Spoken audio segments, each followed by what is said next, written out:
அவர்கள் முஸ்லிம்களுடைய வழக்கத்தை பற்றியோ கிறிஸ்துவனுடைய வழக்கத்தை பற்றியோ பேச வேண்டும் என்பதல்ல எங்கள் வாதம். அதையெல்லாம் பற்றி எப்படி பேசாமல் இருக்கிறீர்களோ அதே போல் இந்துக்கள் வழக்கங்களை பற்றியும் பேசாமல் இருங்கள். அவர்கள் இந்து மத துவேஷிகள் என்பது. இந்த சமுதாயம் அப்படித்தான் ஒரு காலத்திலே இருந்தது. ஜாதிகளால் பிளவுபடாமல், வகுப்புகளால் பிரிவுபடாமல் ஒன்றாக இருந்த சமுதாயம் தான் தமிழ் சமுதாயம்.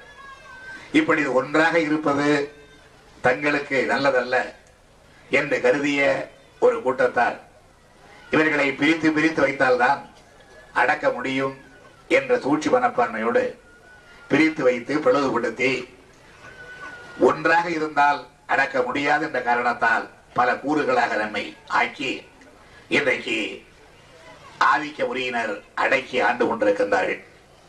இதை எதிர்த்துத்தான் தந்தை பெரியார் அவர்களும் பேரறிஞர் அண்ணா அவர்களும்